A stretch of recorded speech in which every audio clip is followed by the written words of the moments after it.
सभी संख्याएं प्राकृतिक संख्याएं होंगी। दूसरा है पूर्ण संख्याएं। पूर्ण संख्याओं को इंग्लिश अल्फाबेट के W से प्रदर्शित किया जाता है। ये क्या होती हैं? यह संख्याएं 0 से अनंत तक होती हैं। पूर्ण संख्याएं 0 से शुरू होती हैं। अगर हम इन्हें लिखेंगे तो ये कुछ इस तरह से होगी, 0, 1, 2, 3, 4, इसी तरह से ये भी अनंत तक होती है। आप यहाँ पर देखो, अगर प्राकृतिक संख्याओं में आगे हम 0 लगा दे तो ये क्या बन जाएंगी? पूर्ण संख्याएं बन जाएंगी। पूर्ण संख्याएं जो 0 से अनंत तक होती हैं। आगे है पूर्णांक। पूर्णांक को इंग्लिश अल्फाबेट के Z से प्रदर्शित किया जाता है। और पूर्णांक क्या होते हैं? सभी पूर्ण संख्याएं तथा ऋणात्मक संख्याएं 0 के साथ मिलकर पूर्णांक बनाती हैं।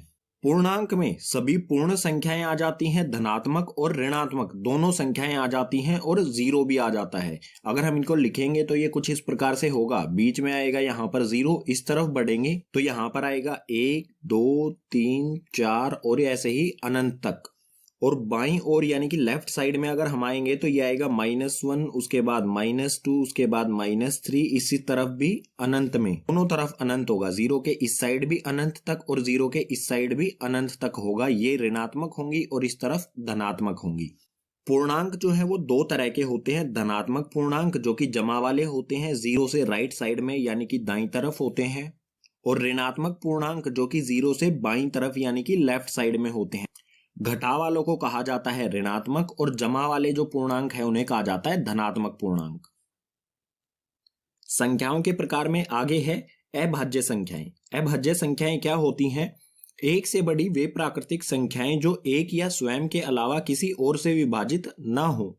ऐसी प्राकृतिक संख्याएं जो एक से तो बड़ी हों और एक और खुद से ही विभाजित हों, यानी कि एक के पहाड़े में और खुद के पहाड़े में ही आए, ऐसी संख्याओं को कहा जाता है अभाज्य संख्या। उदाहरण दे देता हूं, जैसे 2 क्या होता है? एक के पहाड़े में आता है, या फिर 2 सिर्फ 2 के खुद के पहाड़े में ही आता है। इसी तरह से हो जाएगा 3 भी क्या है? एक के पहाड़े में आएगा या फिर खुद 3 के पहाड़े में आएगा। 3 के बाद जो हमारी अभाज्य संख्या आती है वो होती है 5, उसके बाद 7, उसके बाद 11। आप इन सभी संख्याओं को देखें, ये एक के पहाड़े में आएंगी या फिर ये खुद के पहाड़े में आएंगी। 5 जो है वो या तो एक के पहाड़े में आएगा या खुद के पहाड़े में आएगा। तो ऐसी संख्याएं जो एक के या खुद के पहाड़े में ही आती हैं, उन संख्याओं को कहते हैं अभाज्य संख्याएं। संख्याओं के प्रकार में अगला है भाज्य संख्याएं। भाज्य संख्याएं क्या होती हैं? एक से बड़ी वे प्राकृत संख्याएं जो एक या स्वयं के अलावा किसी और से विभाजित हो जाएं। ऐसी प्राकृत संख्याएं जो एक से तो बड़ी हों और एक या फिर खुद के अलावा भी और किसी के पहाड़े में जो आती हों, ऐसी संख्याओं को कहते हैं भाज्य संख्याएं। या फिर हम ये भी कह सकते हैं, अगर प्राकृत संख्याओं में से अभाज्य संख्याओं को निकाल दिया जाए तो बचेंगी सारी भाज्य संख्याएं। उदाहरण दे देता हूं, जैसे हो गया 4 किस किस के पहाड़े में आता है? एक के पहाड़े में आता है, 4 के पहाड़े में आता है, और 2 के पहाड़े में भी तो आता है ना 4।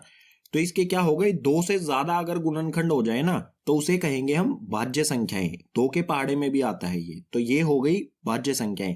इसी प्रकार से जैसे 16 हो गया, 9 हो गया, ये सारी क्या हो जाएंगी? भाज्य संख्याएं, क्योंकि ये एक और खुद के अलावा और पहाड़ों में भी आती हैं। जैसे 16 यहाँ पर एक के पहाड़े में भी आता है, 2 के में भी आता है, 4 के में भी आता है, 8 के में भी आता है और 16 के में भी आता है। तो एक और खुद के अलावा किसी भी पहाड़े में अगर आ जाए तो वे संख्याएं भाज्य संख्याएं कहलाएंगी। संख्याओं के प्रकार में आगे है परिमेय संख्याएं। परिमेय संख्याएं काफी इंपॉर्टेंट है इस पाठ में, तो अच्छी तरह से इन्हें समझे। परिमेय संख्याओं को कैपिटल Q, इंग्लिश अल्फाबेट के कैपिटल Q से इन्हें दर्शाया जाता है। परिमेय संख्याएं क्या होती हैं? इन संख्याओं को P/Q के रूप में लिखा जा सकता है। कोई भी ऐसी संख्या जिसे P/Q यानी कि अटे बटे में लिखा जा सके, ऐसी संख्याओं को कहेंगे परिमेय संख्या। उदाहरण दे देता हूं, जैसे उदाहरण हो गया हमारा 2/3।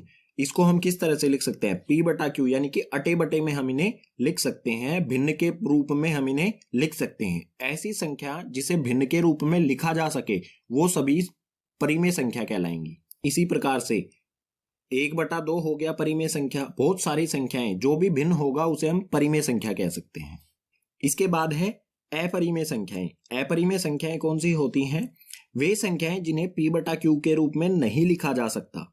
ऐसी संख्याएं जिन्हें भिन्न के रूप में या फिर P/Q के रूप में नहीं लिखा जा सकता है, उन्हें कहेंगे हम अपरिमेय संख्याएं। अपरिमेय संख्याओं का सबसे अच्छा उदाहरण है पाई। पाई को p बटा q के रूप में नहीं लिखा जा सकता है। अब आप कहेंगे कि पाई का मान तो 22/7 होता है, ये तो p बटा q के रूप में लिखा गया है, लेकिन आपको पता होना चाहिए कि पाई का एग्जैक्ट मान जो है वो 22/7 नहीं होता, ये लगभग मान होता है। ठीक है, तो ये पाई का मान एग्जैक्ट नहीं होता, हम सिर्फ मानते हैं इतना। पाई का मान जो है उसे हम p बटा q के रूप में नहीं लिख सकते हैं, पाई एक अपरिमेय संख्या है। इसी प्रकार से √2 हो जाए, √3 हो जाए, ये संख्याएं भी क्या होंगी, अपरिमेय संख्याएं होंगी, क्योंकि इन्हें p बटा q या फिर भिन्न के रूप में नहीं लिखा जा सकता है। संख्याओं के प्रकार में लास्ट है वास्तविक संख्याएं। वास्तविक संख्याओं को इंग्लिश अल्फाबेट R से दर्शाया जाता है और ये क्या होती हैं, सभी संख्याओं का संग्रह। वास्तविक संख्याएं सभी संख्याएं होती हैं, चाहे वो भाज्य संख्याएं हो, चाहे अभाज्य संख्याएं हो, चाहे परिमेय संख्या हो, चाहे अपरिमेय संख्या हो, चाहे प्राकृतिक